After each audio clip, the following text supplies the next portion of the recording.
Kshitij. Hello. Good morning. How are you? Good, thank you. How are you? Very well, Shama. Thank you. Would like some insights from you. And as the name suggests, it's Coffee and Insights with Coach Kshitij. So I have you here. Thank you so much for taking out time. I just wanted to understand, few things from you. Though I know you in person, but still, there was a gap because I left my work and you moved on with your career. So I just wanted to understand that I know for a fact from HSBC days you being really keen on coaching. So, how did it all start? I mean, how did you decide to get into coaching is something that I am inquisitive to know, honestly. Sure. Yeah. So thank you for asking that question, Shama. Like you know that I spent a lot of time together. Spent a lot of time in HSBC, close to 8 years, and in my HSBC role when I was with learning and development team. I was also a master certified coach and worked with a lot of call coaches within HSBC and worked with them towards their accreditation. So since that time, I got to know about the concept of coaching, and that really intrigued me a lot. And then we had an opportunity to deliver coaching workshops on performance coaching, had a chance to interact with a lot of internationally certified coaches within the HSBC group. And there I had an opportunity to get in touch with a very powerful book called Goals by Brian Tracy. And that was in the year 2010 or 11, almost like 12 years back. And there was an exercise in Brian Tracy's book where he said that, okay, if there are 100 things in your life which you can accomplish, what would they be? It's like 100 things, how can I write? And I still started writing. And after 2025, I was like out of ideas. And Brian had written that continue to write even if you are out of ideas. And I continued. And after I had written 100 things, Brian asked, if at all you can only achieve 10, what would those 10 things be? So I did the elimination. And then he said, if you can do only 3. So I further eliminated. And finally, he said, if you can only do one thing in your life, and you know what? That thing in the year 2010 or 11 turned out to be coaching for me. So at that time, I decided that, okay, that is something where my fulfillment lies. And I started taking courses. That's how I actually got into coaching. Another thing is, I have been in the training role for throughout my career, in my corporate career. And I realized that even though when the trainings are very powerful, there is a theory of 20% of insight, but 80% is muscle. And when people attend trainings, they get great insights, but after some time, it kind of dwindles away. The learning dwindles away. And that's where coaching, on the contrary, I felt it's completely, you are with the client throughout their journey towards the accomplishment of their goals. So 20% is insight, 80% is muscle. And this was shared to me by my mentors, one of my mentors, Shirzad Shamim, who is the founder of Positive Intelligence. And that was really interesting to know that, when we learn, we also need to work towards the insights that we have got. And only when we take actions, we reach towards our goals. So yeah, that's how. And my clients kept on getting results, and I kept on getting more and more excited about this profession.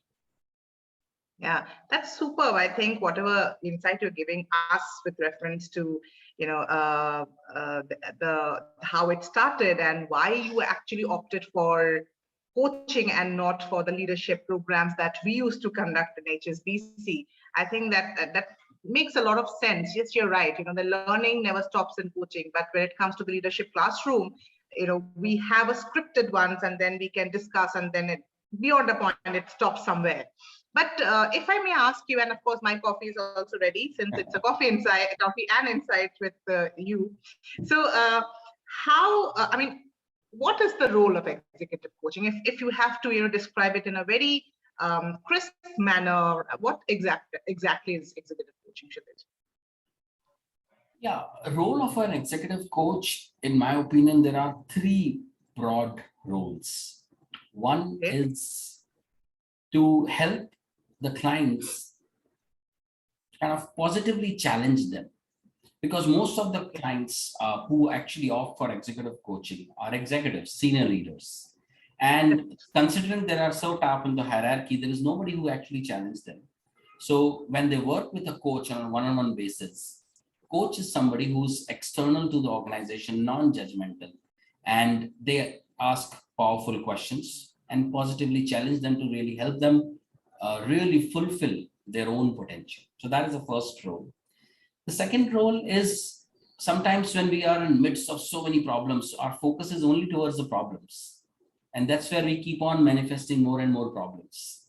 So when a client works with coach asks them powerful questions, and that helps them to start thinking about the solutions rather than focusing on the problems. So wherever our focus is, that area expands. If you focus on problems, problems expand. If you focus on solutions, solution expand. So that's the second role, to help the client stay focused on solution rather than towards the problem. And the third role, I would say, if you relate it with our ancient scripture of Ramayana, where there was this bear called Jamvant. And when Hanuman, Jamvant, and the entire team were in search of Sitaji, when they came to the shores of Rameshwar, and they were just wondering how to really cross this. And that's when Jamvant said something. Jamvant said, Hanuman, you can fly. Why don't you go fly and see? So that's when Hanuman realized his innate power, which he had forgotten. So the role of a coach is what exactly Jamvant did to Hanuman, is to really help the clients rediscover their innate greatness. Everybody has that innate greatness within them, but they really need a Jamvant to help them remind. So yeah, these are the broadly three roles. I think that's brilliantly explained. I like the example, honestly, because you actually made me think of Ramayana. So thank you for that. But what do you think? What difference can executive coach bring in a leader's career, or let's say their life per se? Up to you. I mean, what do you think? Yes. So as a coach, we got a chance to work with, I said, like executive coach works with primarily executives or senior leaders. And senior leaders are extremely busy in today's dynamic world, especially in the post-COVID era. We're all working from homes. We are working virtually, of course, now moving back to the workplace. And in such challenging and dynamically changing times, coaching acts as a time where the clients take a pause and reflect. And that pause is so important, because there is a saying, like, if you would always do what you've always done, you would always get what you always got. I repeat, if you would always do what you've always done, you will always get what you've always got. So, which essentially means that, if you mindlessly continue to do the same things, then we'll keep on getting same results. And that's where, when you interact with a coach, it's a time for a pause, where with the help of coach, when the coach asks questions, it's a chance for the clients to reflect on, hey, how is it going? How else can I improve this? How else I can move towards my goals? That's point number one. Point number two is coach acts as an accountability partner.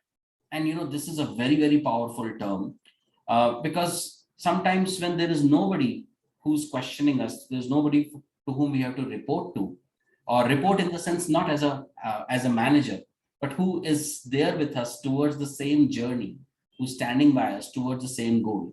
So coach acts as an accountability partner, which helps the client really take those actions. And sometimes these actions are tough.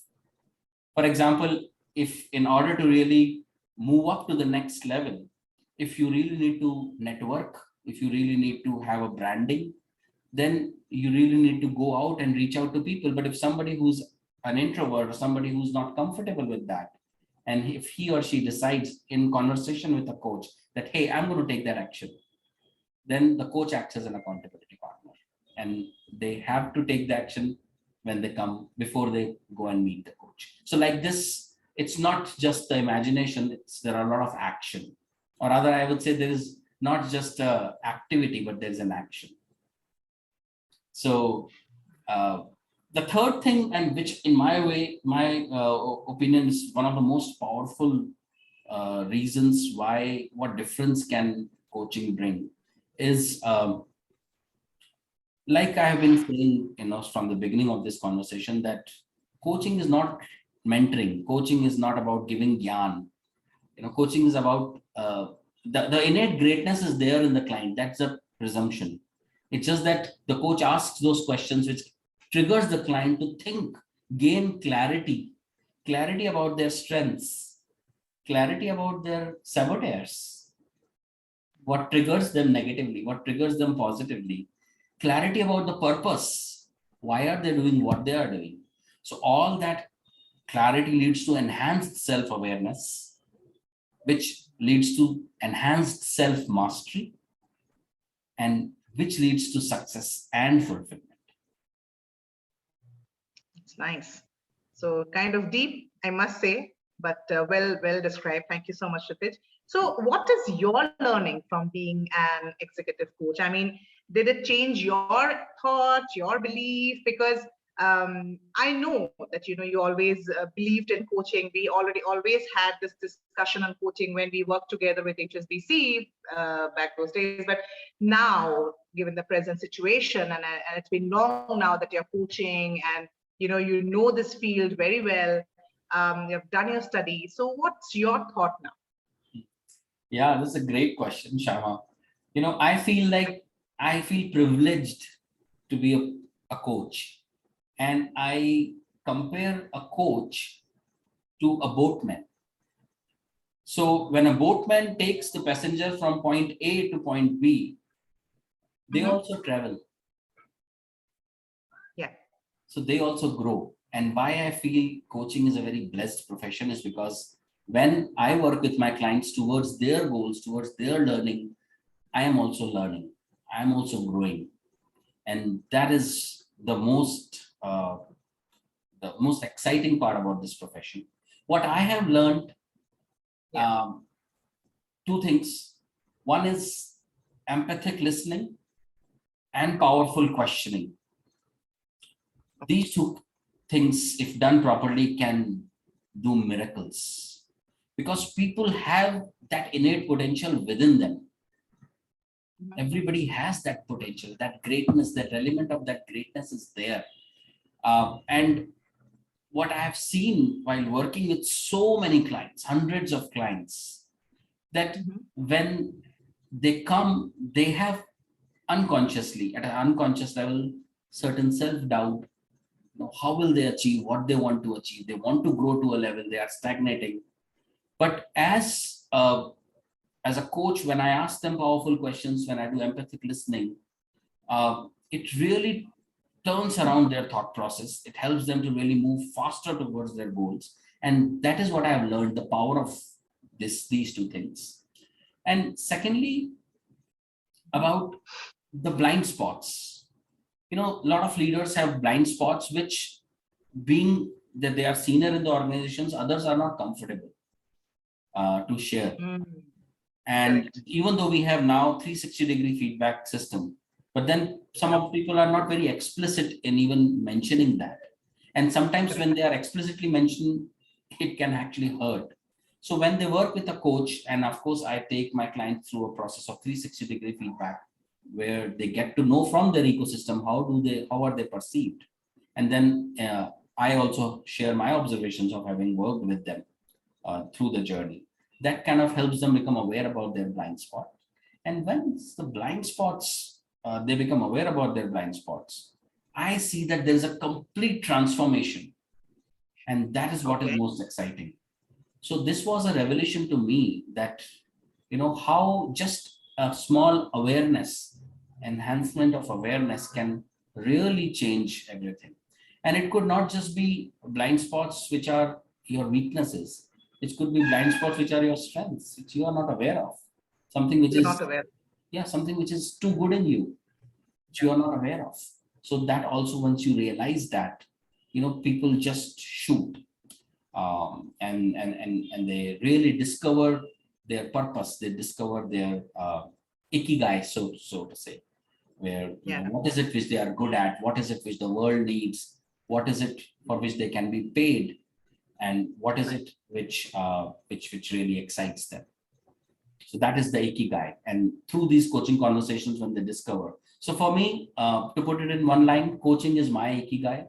And every day, as I coach so many clients, every day my realization that coaching is my ikigai gets more deeper and deeper. Oh, that's nice. Now, there's one more word that I have heard, now that I'm also getting into executive coaching, and I'm also getting to know it about the coaching world from you, and also through various other, points and places. So you also specialize, I know for a fact, in the space of executive presence. So everybody, now that I'm into coaching, and now I know that most of the client that I interact with, they talk about executive presence, and they really want to understand what is executive presence, because I feel they are a kind of disconnected between executive presence and executive coaching. So now you are a specialized person in this one, so I want to know, what is executive presence? Yeah. So executive presence is an overly misused word in the industry.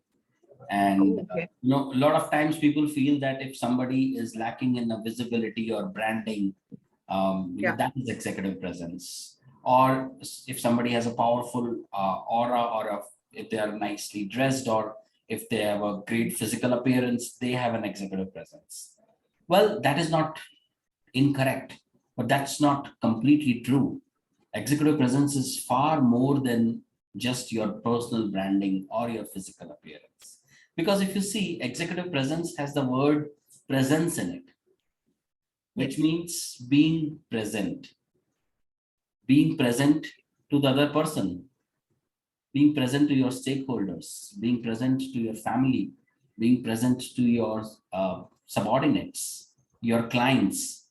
And when your presence is inspiring trust in your stakeholders, when your presence is inspiring to your team members, when your presence is calming, soothing to the people around you, when your presence is charismatic, when your presence is influencing, when your presence has a Right. gravitas, that is executive presence. That's the presence which an executive should have, because it's not just about being competent in your technical competence, what you are good at. For example, if you're a chartered accountant, or a lawyer, um, or a doctor, uh, it's good that you really need to be good in the technical competence. But the moment you become a leader of people, so you have to do things beyond your technical competence. You have to lead people, inspire them. And that's where executive presence is a very, very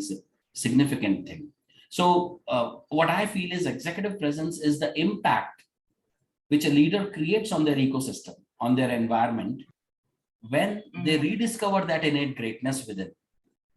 So somehow the moment they have this clarity that, oh my God, I do have that power within. I do have that great potential. Automatically, there are so many things which come out, and their presence is exemplary high compared to others. And executive coaching is a process through which one can achieve, the leaders or executives can achieve so many things. One of them is executive presence. Okay. So why do you think this executive presence is, if I have to link it to the corporate world, why do you think this presence is needed? Or do you actually believe in it, that it is needed? What's your thought? Yes, I certainly believe that it is highly needed, especially in the senior leaders. I have come across so many senior leaders, Shama, who want to be CXOs, who want to be CEOs, who want to be the founders, the next generation entrepreneurs. However, I see that they are stagnated at a particular level for a long time, like 5 years, 6 years, 8 years. and they are not really able to grow. Deep within, there is a desire that really I want to do something which is remarkable, which can be a game changer, or something which can leave, I want to leave a legacy. But then what they realize is they just continue to keep on doing the job because there are bills to pay, there are home loans, there are other loans, there are kids' education. So all those things, and that doesn't help them take those decisions. And at the same time, they feel stuck because they are not growing in their job. And most of these leaders are the ones who have experienced very fast growth in the initial few years of their career, because they are the ones who are technically very strong and they kept on getting promoted. But after a VP level or a director level, after that, they have stopped because unfortunately their executive presence is not high. And what happens as an outcome of that is they are not able to command that respect from their team. So the respect is there for the technical know-how, but not as a leader. They are not able to build connections. They don't have sponsors. When I say sponsors, I mean senior most people in the organization who are ready to vouch for them. They don't even know them, that such a person exists in the organization, or in the meetings, they don't talk too much. They are not visible. They are not involved in activities which are above and beyond their immediate scope of work. So beyond their department, nobody else know them across the organization. And because of which they are not able to suffer. They are not able to grow up to the level that they would have expected. Sometimes there are emotional outbursts because of that frustration or that anger. Sure. And some of these leaders are not even able to take courageous decisions, that powerful decisions which are needed because of the lack of executive presence. So for all what I mentioned, if a leader has a powerful executive presence, then all these things can be a cakewalk for them. They will have a great visibility, they will have high trust, they will be highly influential, they will be have great network, they will have a powerful gravitas, they will be very courageous, and they will communicate very effectively in one-to-many scenarios. They'll be a little more open. Is that what you're trying to say? I mean, they'll be a little more open to ideas, maybe, to collaborate. Is that what you're saying?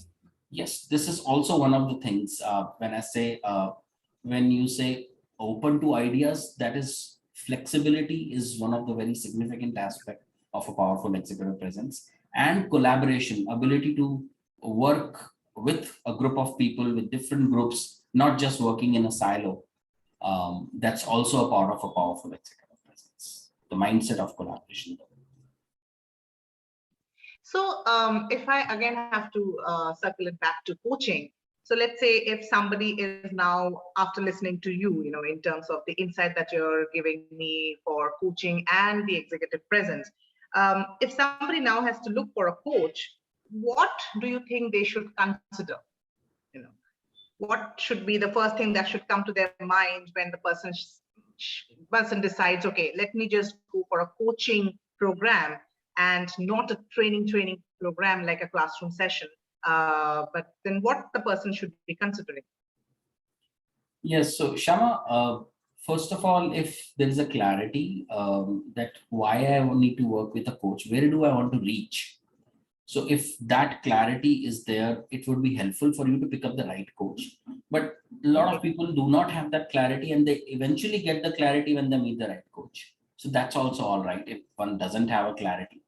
But because there are so many coaches, my suggestion would be that if one can, before they actually start working with a coach, one should actually start following few coaches on the social media, on LinkedIn especially, know about their thought leadership, know about their thoughts.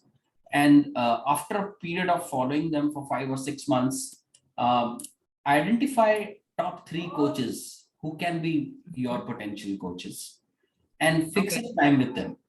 See, all the coaches are very, very generous. They will be very happy to have a 1-hour discussion without any charges. Most of the coaches do not charge for the first session, so that you get a chance to experience the first-hand coaching experience, See, one Yes. is that I tell you that a particular dish is extremely good, and one is that I Yeah. give you the dish and you eat it. So of course, you will be able to get a better experience in the second scenario. So similarly, when they interact with three coaches at least and have go through them with one session, at least one session with them, you will get a chance to really see who are the different kinds of coaches and whether there is a chemistry, whether you Yeah. relate with that. So it's very important because you will, in a as a client, in a coach and a client relationship, one has to be vulnerable. One share about what you are feeling. So it is important that you work with that coach with whom you can share, you have trust. So that is one thing. Yeah. Look for their testimonials, client testimonials, especially on LinkedIn. Why in LinkedIn? Because then you can really see the authenticity of those testimonials, because you can look back to the profiles of those people who have given the client testimonials. And Yeah, so and go with the recommendation, check with friends who have already gone through coaching, and if they have a strong recommendation. So these are a few things before you get into an engagement with a coach, very, very practical for an individual to think through. Thank you, Kshitij. But the common concern that I get to know nowadays about coaching is it's highly priced. Will you agree or not? And why is this highly priced in opposed to any other program? See, high price is a very comparative word. There is not a straightforward that this is a high price. Something which is very high price for maybe you and me could be very less price for somebody else. So that was jokes apart. I feel that anything which is valuable has a price, and coaching is valuable because you know you are. One second, I'm just trying to see my books.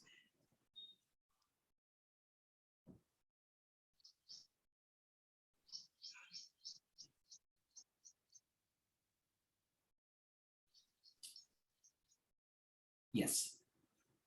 So continue. So actually, there is no price for the transformation which an individual goes through when they go Right. through the coaching journey. So you can't really put a price tag on that. And especially a lot of clients see that, oh no, it's only a 2-hour session or a 1 hour, 1.5 hour session. And for that, I have to pay so much. So my requests to my clients in such scenarios is that do not look at the duration of your time investment. Look at the results that you have achieved, that the potential of the results that you can achieve. A lot of leaders, when they go through this coaching, majority of them, especially in the corporate world, they get promoted in few years or in 1 or 2 years. If they are an entrepreneur, there is an immediate enhancement in their overall top line or bottom line. So over a period of time, you get thousands of time more rewards from what the minuscule amount that you have invested. And that amount is also very important for you to invest because that's your commitment towards your learning. So yes, there is a price, but I feel that the price is justified for the value that a client derives. Now the question that I have for you next one is, in a corporate field, there's a set of people who takes care of the learning and training department, and there's an HR department, and so there are a lot of people within the organization who takes care of the employee, even if that person is stuck. So why do you think external coach is needed? Yes, What's the because significance? external coach, as per the international coaching ethics, is bound by complete confidentiality. So whatever is discussed between the client and the coachee remains between the two of them, Right. and that leads to some credibility. That leads the client to become more open, more vulnerable, Yeah. which generally is not the case. Even when I was in the corporate world and I used to coach a lot of people, uh, despite me being very open and our relationships being very good, they still used to have that thought process that, this person is from our organization. So that Yeah. fear remains. Correct. You're There right. are some leaders who are able to really build that credibility and are able to help their clients, transcend from that fear.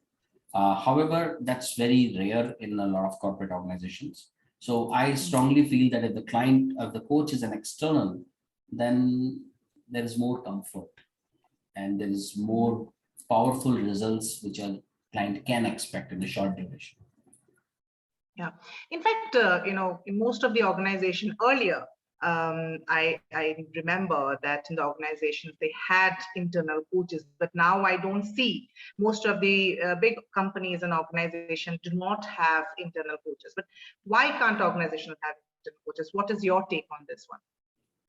See, no, there are client organizations who have internal coaches. In fact, Oh, they have. nowadays, yes, absolutely, there are internal coaches, and and that works well. However, what they do is they are more of performance coaches, where there are certain gaps, and these gaps have to be fixed, and they do the performance coaching. Whereas Oh, when it comes to executive coaching, yes. there the complete canvas is blank and the client has to paint the canvas. They need to create the reality which they want, aligned to their career. It could be within the organization or outside the organization. It could be Right. in the space of even, see, I strongly feel, Shama, that we are like one being. Who we are in our personal life impacts our professional life, and who we are in our professional life impacts our personal life. So we can't really coach just the professional within us and forget about the person. We can't. And that's why executive coaching is very powerful, because it is holistic. Though the goals which are set may be professional, where they want to reach in their career, but when the coaching happens, it is very holistic. It talks about what is it which they want, why are they not able to achieve, what are the circumstances in their environment which are not letting them achieve what they want to achieve.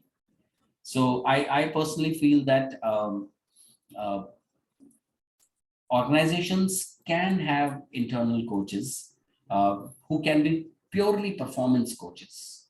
A. Mm. B, I feel that organizations should have mentors. More than the coaches, it's the mentors, because say somebody wants to move into a particular field and they want to be a leader, at a senior level, then a very senior leader can be a mentor. And that works tremendously well in organization, even in my experience I have seen. But when it comes to pure coaching, it's good if it works, the client works with an external coach. That's my opinion. So, Coach Kshitij, so what is your criteria to choose your clients? So when you actually think of a client, connect with them or network with them, what comes to your mind? What are the criteria that you choose? Yes. And it's a very important question. So most of the time, people feel that it's only the clients who choose the coach. No, it's Right. also the other way.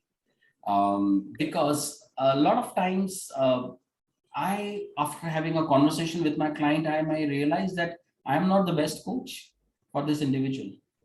And that's when I Okay, recommend somebody else. We stop here because my mate, we can edit this part. I'll repeat the question again. No, you don't have to repeat the question. I'll cut this part. I'll start from the beginning, the answer. Actually, we'll start from the beginning. हाँ, वो Let तो her go back. हाँ, जब आप question पूछ रहे थे तब नहीं आई थी, जब मैं जवाब दे रहा था तब आई थी वो। मैं उसको ऐसे ऐसे करी हूँ लेकिन अभी वो वापस I'm telling आएगी, her not to अभी come वापस back, आएगी। come down, yeah. अच्छा, हाँ वापस आएगी, अभी नीचे जाएगी. I will tell her not to come again. I should have actually told her not to climb एक मिनट up मैं for the पॉज next कर 2 देता hours. हूँ. So yeah, that's a very important question, because a lot of times people think that only clients choose their coaches. Well, actually, it is the other way as well. I also, it's very, very important for the coach also to choose their clients, because a lot of times it happens that I realize after having the first discovery or chemistry session, I realize that I may not be the best coach for this client. And that's when I recommend them to a colleague of mine, or probably somebody else who could be more suitable. So my criteria for coaching or for choosing my clients is if I feel that there is an openness and a willingness to learn. And if the person has spent time discovering about themselves, somebody who's a keen learner, probably read books or an audio has done, listen to audiobooks or stuff like that. So how open they are towards their learning, and that one can identify in the conversation, how keen are they. So I feel that is a very, very big difference. Sometimes I come across clients who have deep childhood issues or deeper psychological challenges, and that's when I do not take such clients. I rather refer them to my colleagues who are psychotherapists, and I refer them to that. And once they go through the psychotherapy sessions with my colleagues, and again, if they want to continue with towards their career goals, that's when they again come back to me and I coach them. So that is my criteria. The other things are, of course, I prefer to work with leaders who have certain experience, years of experience in the industry, around 20 years, 15 to 20 years of experience plus, because that helps them to really, they are in a place where they want to really hone their executive presence to move to the CXO level. So my niche, so to say, Shama, are those leaders who are on the threshold of reaching CXO positions in the large organizations, or those founders who are the startup owners or they started up an organization, and who would like to boost their executive presence. So that's my micro niche, so to say, in my coaching business. Sure. Thank you, Kshitij. So, getting back to the senior leaders, we're talking about the senior leaders who you coach. What would be your suggestion to those senior leaders who are still at a particular level, and we were discussing about this in the previous questions as well. There are individuals who are stuck, maybe, they're in that managing director level and they're stuck there, or CEO and stuck there, and they don't know what to do next. So what is your suggestion to the senior levels who are stuck in a particular position for a long time, and maybe they're a little lost also, they do not know what to do next? So what's your suggestion? Yes, so I think that's a very common challenge in today's circumstances. I come across a lot of leaders, and of course, the first thing is work with a coach, because it's not just that coach is not there to give suggestions. Coach is there to ask questions. The premise is that the answers are there deep within, and there will be a different answer for a different leader. So when I get a chance to interact with such leaders, I ask them the questions such as, what is your innate strength? How have you worked on it so far? How do you display that? What stops you from, so if I see that a leader doesn't really believe in, a lot of leaders have this, that I'm not going to speak for myself, let my work speak for it. So I'm not going to showcase my good work, and just be silent, just keep on working. So that's a myth. And I ask them, how is that myth serving them? I help them realize that how is this particular belief system serving them or not serving them, and what is it that they can do to change that.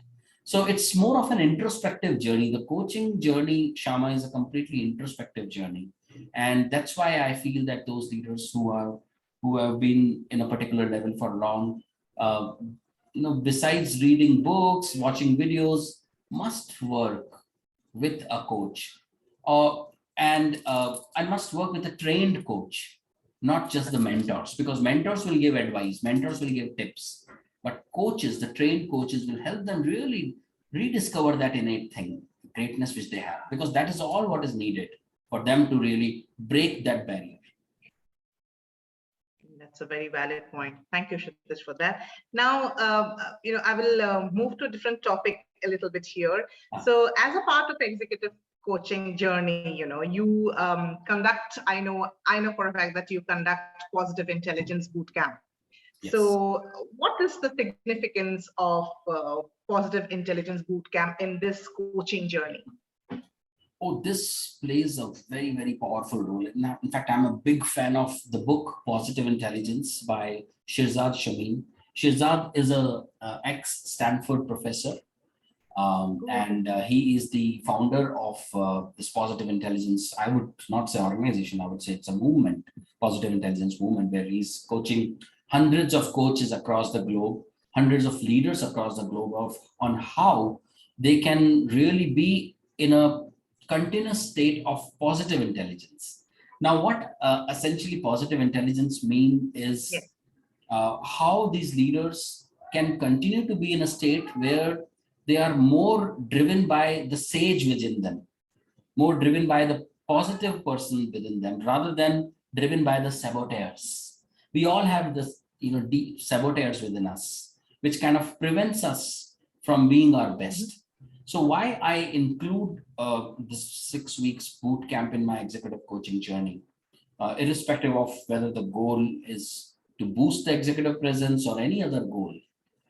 For senior leaders, this is a very powerful tool and can be a game changer because it helps them in 3 ways. Towards the end of the boot camp, these leaders, their overall performance level get moved to the next level, the overall enhancement in their performance. Secondly, it impacts their overall well-being, their feeling about themselves, their overall health, overall well-being, how they are feeling. And finally, it impacts on the relationships which they share with their colleagues, with their stakeholders, with their family members. So performance, well-being, and relationships, these are the 3 areas where there is a direct impact of this boot camp. And like what I was referred earlier in this talk, that when we attend programs, it's 20% is inside, but that inside dwindles away. But when we go through this boot camp journey, it gives you an access to, like, every single day of this 49 days, you have a chance to go to that app where you practice building your mental muscles. So how to practice that? So there's a very, very scientifically designed process. And Shirzad, in his book Positive Intelligence, has actually given case studies where when they took the brain scan of people who attended this boot camp prior to attending the boot camp and after attending the boot camp, they was completely different. So basically our neural connections, our neural wiring changes, our belief system changes. It's a very, very powerful exercise. I must recommend everybody, all the listeners, to read this book and also go through the 7 weeks positive intelligence boot camp. Yeah, I think it's extremely important, especially given the current scenario, when you're actually working from home and slowly, gradually things are opening up, but not completely. There's a hybrid model also in place where people are struggling and juggling between work, home, and online and everything. So when I say work, I mean offline and online and home. So I think positive intelligence bootcamp is the key word here, because it will give you a lot of course, the positive vibe, like you talked about the brain wiring. And of course, it will, once that happens, the coaching will fall beautifully in place. And then you can take yourself forward and the progress will happen accordingly. So I think it's a beautiful package that you were referring here. Thank you, Kshitij. Yes. And so what's the process that you follow for supporting leaders here when it comes to the coaching or any kind of boot camp? What's the process that you follow? Yeah, so when my clients approach me, I have one 1 hour session with them, which is completely free, which is to help them explore, what is it that they want to achieve through this session. I explore if I'm the right coach for them. They explore if I am the right coach for them. Sorry, I explore if they are the right clients for me. So we kind of, figure out what they want to accomplish. So that's the first step. And once they take a decision that, hey, I want to go through this coaching, it's a 6 months journey where there are typically 10 sessions, which are for around 90 minutes each, spread over 6 months, 5 to 6 months. So that means typically once in a fortnight, one session happens. And these sessions in today's environment mostly happens virtually. And Okay. virtual sessions are equally powerful. I have clients across the globe, different time zones, and we have virtual sessions over Zoom and Google Meet. But there are clients who prefer to have face-to-face, and such clients do come over to my home office, and that's where we conduct sub sessions if they are really particular about having face-to-face sessions. So after the third session, which is somewhere in the second month, we introduced the Positive Intelligence Bootcamp, which is 6 to 7 weeks journey, where so the one-on-one executive coaching journey continues in the background, but after the second and between the second and the third month, we also have this Positive Intelligence Bootcamp where my clients meet me as a group. So 4 to 5 clients. So I conduct group coaching for 1 hour each for 7 consecutive weeks. So that's the process. So the total time investment from a client side is primarily the 10 sessions spread over 6 months of 90 minutes to 2 hours and 7 1-hour group coaching sessions. Oh, okay. That's pretty cool. I think that's pretty fine. Given the current scenario, I think the insight today that you provided me about everything about how your journey started, the interest that you had in coaching, and then how you took it forward with reference to your study, your books, your listening to programs and going for certification until coaching happened to you in a very, very strong way. You opened your own business and lots of clients, you connected with them. You got nice, proper clients, who believes in coaching. I think the belief is very important. Like you have mentioned that as well earlier while we were discussing about it. That belief is very important. Like a coachee should, believe in the coach, and the coach should believe in the client as well. So it goes hand in gloves. So I think it's very, very important. I think lovely insight for me. Very, very important insights for sure. And I'm sure whoever is listening to this got a fantastic insight overall, because you have, kind of drawn the coaching world for people who are listening as well as for me. And including a Positive Intelligence Bootcamp. I think this is something new for a lot of listeners here. And also it was new to me when I discussed with you. So thank you so much for the fantastic insight. And it was a great, great catch up. It was great coffee and insight for sure with you. Thank you. Cheers to that. Yeah, cheers. Thank you, Shama, for this opportunity to you took out time to really ask these questions, and it would definitely help a lot of people, the listeners. And I'm glad that we had this conversation. So thank you. Yes, definitely. And I'm sure much more to come, because I think the awareness should be there in everybody with reference to what is coaching, what is executive presence, what is positive intelligence. I think people should know, there is no restriction as such to learning, and learning is not, training, workshop. No, it is beyond that now. And I think coaching plays a huge role. It is very powerful. And I have seen that. I have seen many friends of mine who have chosen coaching to be the prime part in opposed to training, because I also come from the learning and development team where, I also believed earlier that, okay, the programs are really essential and coaching, I'll do it later. But slowly, gradually, over the time, as and when I studied a little bit, I realized that no, coaching actually plays a huge role if you really want to step up. So, you gave us like a world of coaching. So thank you. And let's just continue with the insight, coffee and insight, not to forget the coffee going forward. But as of now, thank you for your time, Kshitij, and let's catch up soon. Thank you so much, Shama. Nice meeting you. Thank you. Bye.